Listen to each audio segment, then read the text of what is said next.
ইসলামী আন্দোলন বাংলাদেশ বা চরমনার পীরের সংগঠনের অফিস এখন জামাতের দখলে। তবে সেটা পেশি শক্তির বলে নয়, টাকা শক্তির বলে। জি, আপনি ঠিকই শুনছেন।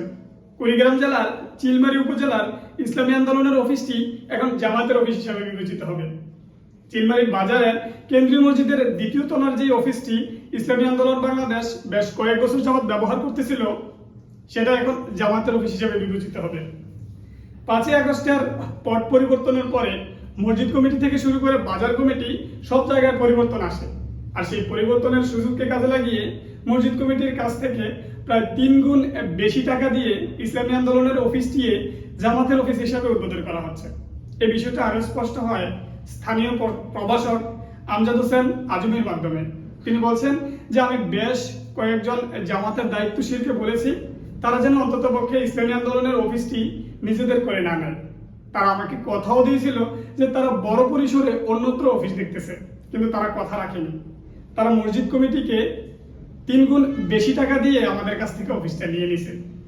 এখন আমরা অন্যত্র চলে যাব এবং তারা আমাদের অফিসে নিজেদের কার্যক্রম পরিচালনা করবে এবং জেলা দায়িত্বশীলদেরকে দিয়ে তারা আজকে অফিস উদ্বোধন করবে। এই যদি হয় আমাদের ইসলামিক দলের মন মানসিকতা, এটা তো আওয়ামী লীগ কিংবা বিএনপির মন মানসিকতায় রূপান্তর হচ্ছে।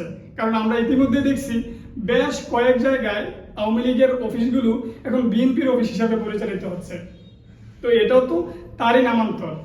হয়তো তারা পেশি শক্তি দিয়ে ব্যবহার করতেছে, তারা টাকা দিয়ে মসজিদ কমিটিকে কনভিন্স করে ইসলামী আন্দোলনের অফিসটাই জামাতের অফিস হিসেবে ব্যবহার করতেছে।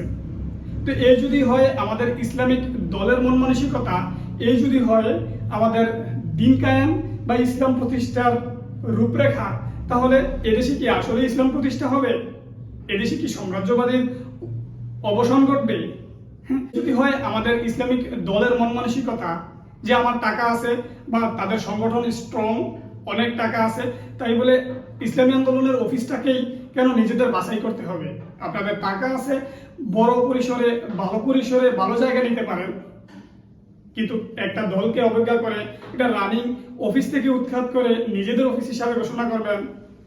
এটা দিনপ্রিয় ইসলাম প্রিয় সাধারণ মানুষ কেমন দৃষ্টিতে নিবে, এটা আপনাদের বিবেকের কাছে ছেড়ে দিলাম। ধন্যবাদ।